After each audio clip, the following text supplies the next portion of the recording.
अस्सलाम वालेकुम viewers, welcome back. आप देख रहे हैं आपका अपना चैनल परी रिएक्शन। कैसे हैं आप सब? उम्मीद करते हैं कि सब ठीक होंगे, खैर व आफियत से होंगे जी, अल्हम्दुलिल्लाह। अपने ज़मान में रखें, आमीन सुमा आमीन। तो जी अभी हम बात करेंगे ईमान पे कि ईमान ने जैसे कि बिल्कुल वाज़िया बता दिया हुआ है कि मैंने ये सोशल मीडिया बिल्कुल नहीं छोड़ना, कोई मुझे धमकियाँ दे या जो मर्ज़ी करे, क्योंकि अब मेरा मतलब सेपरेट हो जाना है और मैंने अपने बेटे को पालना है और मैंने उसको अच्छा लाइफस्टाइल देने की कोशिश करनी, क्यों और उसने साफ कह दिया है कि मैंने ये जो रिस्क है वो एक इबादत समझ के कमाना है, क्योंकि वो ऐसा कर भी सकती है। उसने अपने घर में मिसाल देखी अपनी मदर को, तो वो ऐसा ही करेगी। और साथ में उसने मॉडलिंग भी शुरू कर दी हुई है।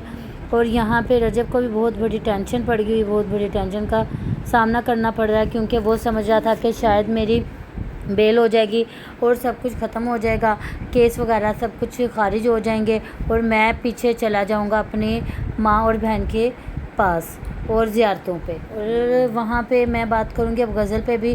गज़ल वहाँ पे अपने शोहर को याद नहीं कर रही, सबसे ज़्यादा अपने भाई को याद कर रही है और अपनी अम्मा से बार बार पूछ रही है, अम्मी आप तुहाडे पुत्र की याद नहीं आ रही, अम्मी अपने बेटे की याद नहीं आ रही। तो उसने फिर कहा कि ये एक इश्क होता है, तो मैं यहाँ पे आई हूँ, याद तो मुझे आ रही है।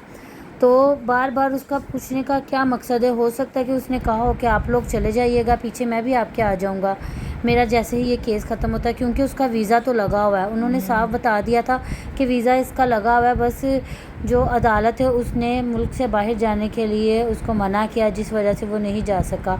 और वो बद्दुआएं दे रहा था कि तुहानू अल्लाह ही पूछेगा कि तुसी मैनू ज़ियारतां ते नहीं जान देता। तो मेरे जहन में उस टाइम ये, जैसा तुम अपने बेटे के साथ कर रहे हो तो तुम्हें कौन पूछेगा, तुम्हें कोई पूछने वाला नहीं है, तुम्हें कोई बताने वाला नहीं है। तो हाँ जी, तो यहाँ पे मैं अभी देख रही थी कि ऐसे खुशी वाला मुंह बना के गया और ऐसे परेशान होके आया कि उन्होंने नया कोई कट्टा खोल दिया हुआ और कहा है कि अभी तक ये केस खारिज ना किया जाए। अब देखते हैं कि अगली तारीख में क्या होता है, इनके लिए कुछ आसानियाँ होती हैं कि नहीं होती। जी ये तो बड़ा खुशी खुशी गए थे कि सारे मामला सेटल डाउन हो जाएंगे और सारी टेंशन दूर हो जाएगी और मैं अपनी ज़िंदगी में थोड़ा सा सुकून ले लूँगा। मुझे लगता है कि अब ये जैसे ही इसका केस ख़त्म होता है तो हो सकता है ये बाहर चला जाए और ये फिर वापस ना आए, क्योंकि जैसे इसको खज्जल खुआरी का यहाँ पे रह के सामना करना पड़ रहा है और आए दिन कोई ना कोई टेंशन पड़ी रहती है। और अब ईमान का तो समझे कि इससे कदा ताल्लुक़ होगी हुई है, वो अपनी लाइफ में अपने बच्चे के लिए जो भी कर रही है,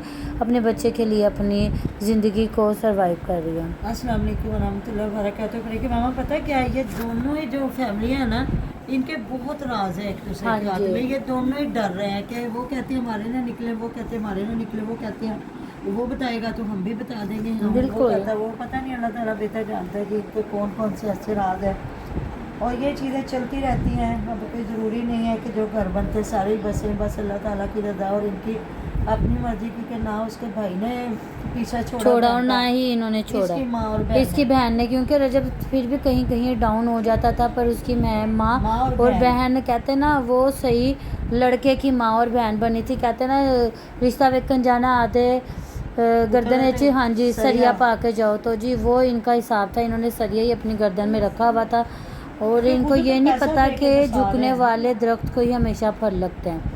तो बस उम्मीद करती हूँ कि आपको मेरी ये वीडियो पसंद आई होगी। तो मिलते हैं नेक्स्ट वीडियो में, अपना बहुत सारा ध्यान रखिएगा। मैं इसी तरह छोटी छोटी इन्फॉर्मेशन आपके साथ शेयर करती रहूँगी। तब तक के लिए अल्लाह हाफिज़।